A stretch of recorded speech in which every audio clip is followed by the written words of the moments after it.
Assalamualaikum dan salam sejahtera. Hari ini kami akan membentangkan tajuk berkaitan dengan jenayah tanpa kekerasan.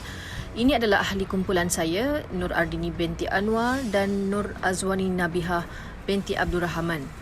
Jenayah tanpa kekerasan lebih dikenali sebagai jenayah harta benda yang merupakan tindakan yang menyalahi undang-undang di negara kita. Justru jenayah tanpa kekerasan merujuk kepada tindakan kejahatan yang dilakukan tanpa penggunaan kekerasan fizikal atau ancaman secara langsung terhadap individu atau harta benda. Walaupun tidak melibatkan kekerasan fizikal, jenayah tanpa kekerasan masih boleh mencakup pelbagai jenis tindakan yang merugikan. Seterusnya, jenis-jenis jenayah. Jenis jenayah yang kami perolehi daripada buku yang kami kaji ialah terdapat 4 jenayah, iaitu jenayah konvensional, vandalism, jenayah terancang dan jenayah harta benda. Pesalah jenayah konvensional. Penyalahan gunaan dadah melibatkan penggunaan dadah dalam cara yang berbahaya untuk kesihatan seseorang. Ini boleh termasuk penggunaan dadah terlarang seperti ganja, heroin atau dadah yang dijual secara sah tetapi digunakan secara tidak betul atau berlebihan.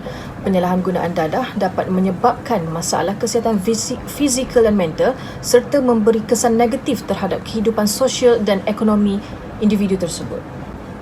Rompakan. Jenayah rompakan atau sering disebut sebagai robbery dalam bahasa Inggeris merujuk kepada tindakan menggunakan kekerasan atau ancaman kekerasan untuk mencuri harta benda atau wang dari seseorang atau tempat tertentu.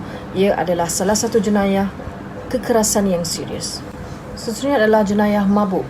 Jenayah mabuk merujuk kepada tindakan kejahatan yang dilakukan oleh seseorang yang berada di bawah pengaruh alkohol atau bahan yang memabukkan.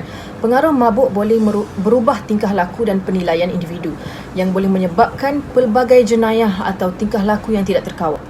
Seterusnya, seks bebas. Seks bebas juga boleh mencetus perbahasan dalam masyarakat mengenai nilai-nilai moral dan norma seksual dan individu yang terlibat mungkin menghadapi tekanan atau kecaman dari masyarakat sekitarnya.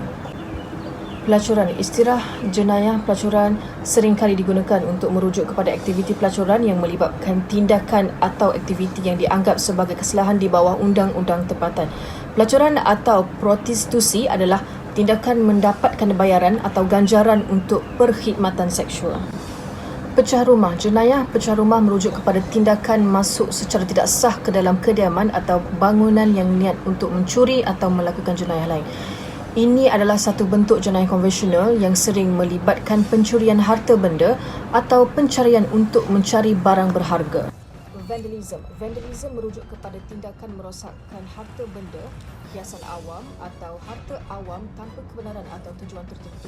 Tindakan vandalism juga melibatkan penghancuran atau pengubahsuaian yang tidak sah terhadap properti yang dimiliki oleh orang lain atau pihak awam, atau dengan erti kata lain ialah membuat sebarang perubahan seperti contengan, melukis, menanda, mengecat, merosakkan atau mengotor harta benda awam. Saya sertakan 3 contoh aktiviti vandalism, iaitu merosakkan harta benda sekolah seperti rosakkan dinding, rosakkan taman permainan, telefon awam dan rosakkan papan tanda jalan dan papan iklan. Tindakan vandalism dapat memberi impak negatif kepada masyarakat dan persekitaran, menyebabkan kos pemulihan, kerugian harta benda dan boleh merosakkan estetika kawasan tersebut. Undang-undang kebiasaannya melibatkan hukuman bagi mereka yang melakukan tindakan vandalism dan pihak berkuasa berusaha untuk memantau serta mengatasi tindakan tersebut untuk menjaga keselamatan dan keindahan komuniti. Seterusnya adalah jenayah terancang. Jenayah terancang adalah satu aktiviti jenayah yang dilakukan dalam sekumpulan orang yang ramai dan jenayah yang mereka lakukan ini adalah lancar dan sukar untuk dihidup. Contoh jenayah terancang adalah penjualan dadah. Seperti di dalam slide menunjukkan bahawa contoh penjualan dadah dengan terancang iaitu penjualan dadah dalam bungkusan teh Cina berwarna hijau yang dicetak dengan nombor 288 dipercayai bagi menandakan ia merupakan dadah daripada kumpulan tersebut. Seterusnya adalah sindiket. Apa itu sindiket?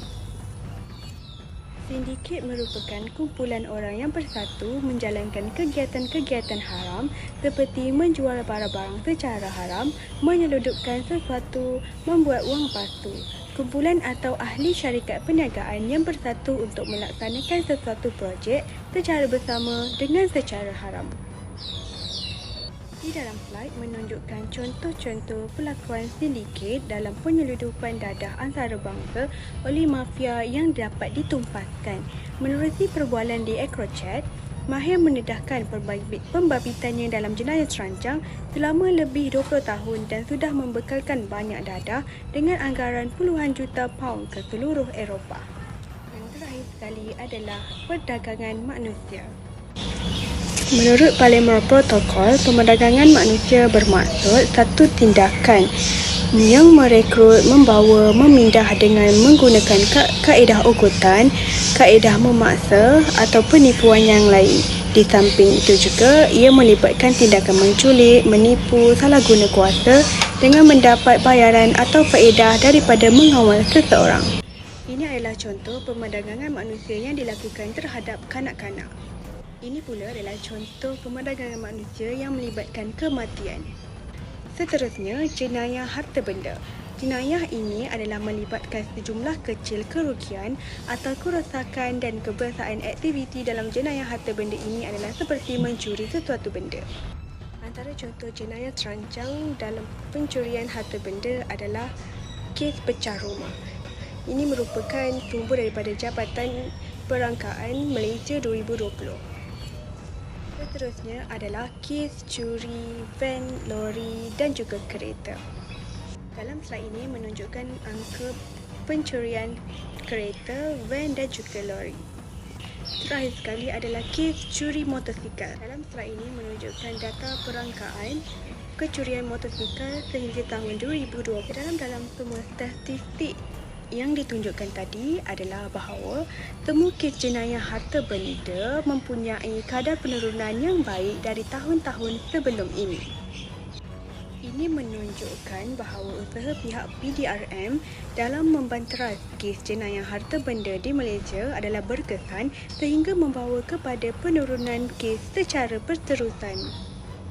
Kesimpulannya adalah jenayah ini perlu diatasi oleh semua pihak yang harus bekerjasama supaya dapat membanteras masalah tersebut dan masyarakat dapat hidup dengan aman dan